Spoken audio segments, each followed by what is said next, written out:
Jadi baru saja dalam perjalanan ke Metro TV, Mas Budiman menerima surat? Ya, betul. Apa isi surat itu, Mas?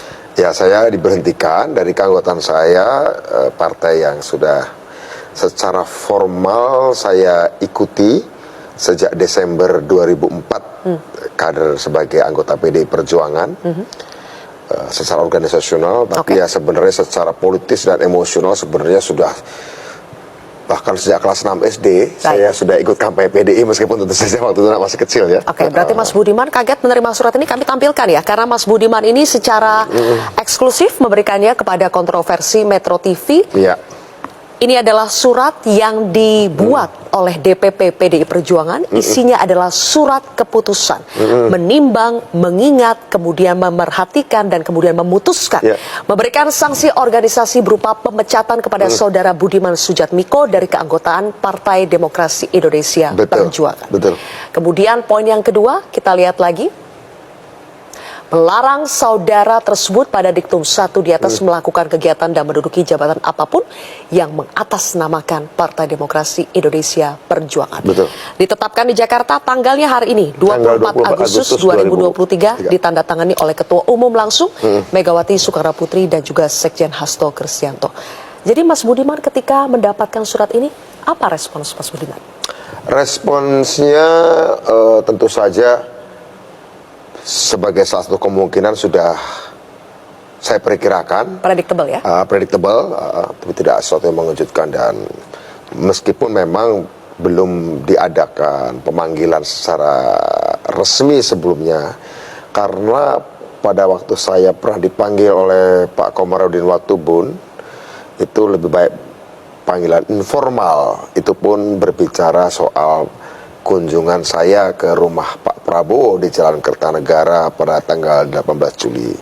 Untuk aktivitas yang 18 Agustus kemarin di Semarang memang belum ada pemanggilan, kecuali memang ada pernyataan di media.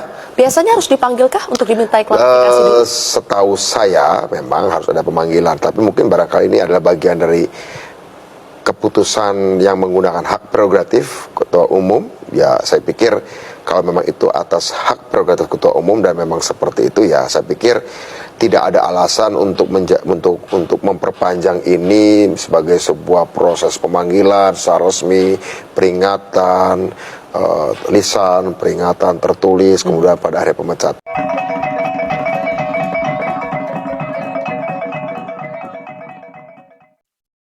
Salam NKRI.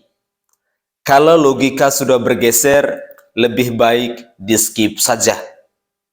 Ini bukan slogan yang dirancang khusus buat channel di YouTube, buat orang yang mengaku paling berlogika.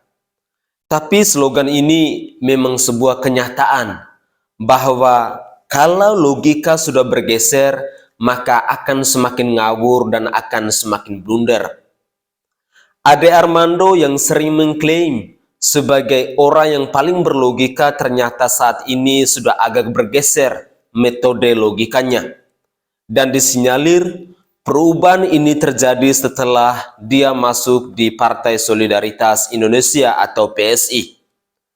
PSI adalah sebuah partai yang masih dalam hitungan 0, tetapi sudah jor-joran menyerang partai besar seperti PDIP.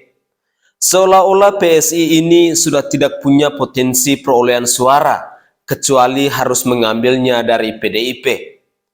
Atau jangan-jangan partai ini dirancang khusus untuk menyerang PDIP, didirikan untuk mengganggu PDIP. Di Kopdarmas 2023 PSI kemarin, PSI ingin menjebak Gibran Rakabuming Raka. Bahkan soal pemakaian jaket pun terkesan maksa banget. Noraknya minta ampun. Luar biasa cara-cara yang tidak etis yang dilakukan PSI ini.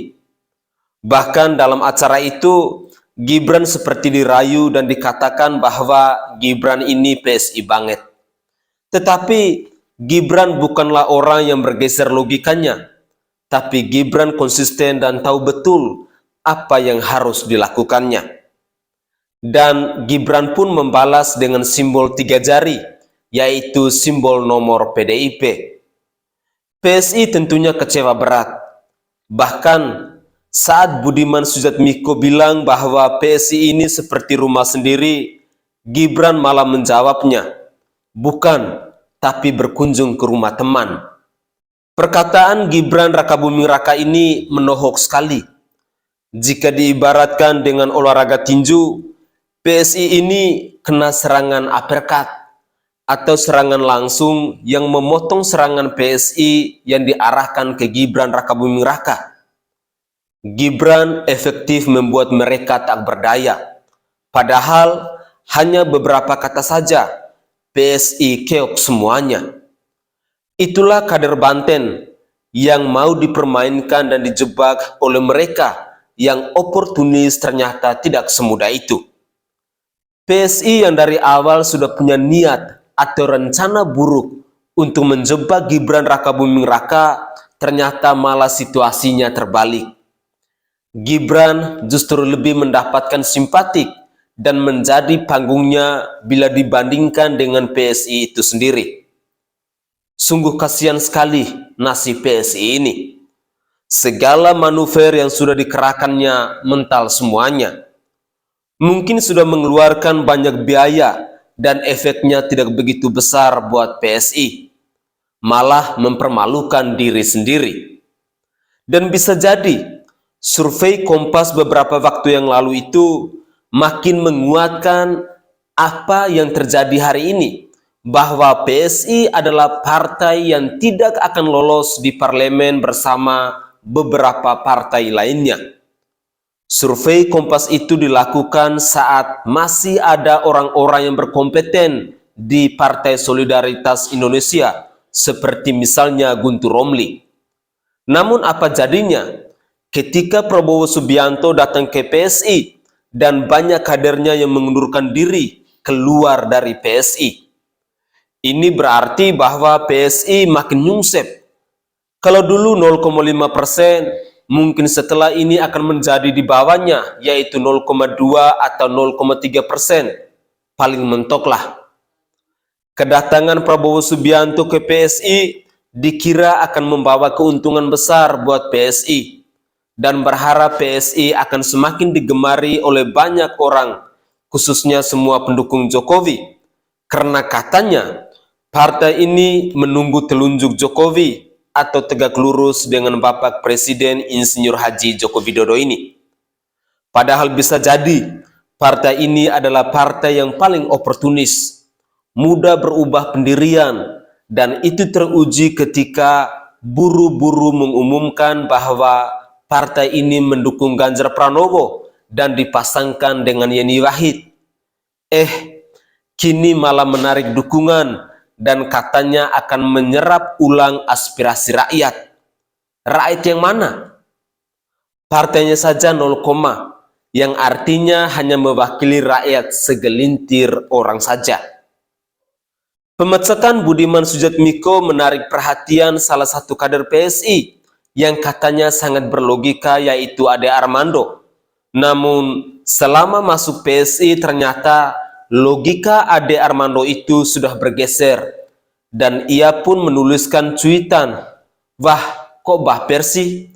Salah Budiman Sujatmiko itu apa?" Jadi seolah-olah Ade Armando itu tidak paham apa kesalahan Budiman Sujatmiko, padahal dia sudah tahu kalau kader PDIP mendukung capres yang bukan dari PDIP kan sebaiknya tidak usah di PDIP, karena itu tidak satu komando. Dan keberhasilan partai itu adalah satu komando alias kompak.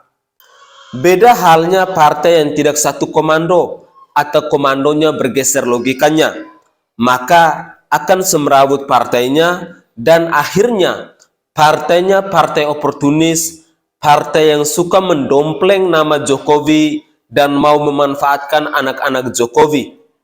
Jadi, kalau logika sudah bergeser di PSI, skip saja partai ini.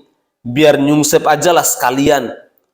Indonesia itu butuh partai yang berideologi jelas, jenis kelaminnya jelas, tidak abu-abu, tidak hombreng, tetapi hitam putih, garis-garis tegak lurus. Jelas bekerja untuk rakyat. Begitulah kira-kira. Saya Sainai dari Provinsi Nusa Tenggara Timur. Saatnya kita yang rakyat jelata harus berani untuk bersuara. Salam hormat, salam NKRI.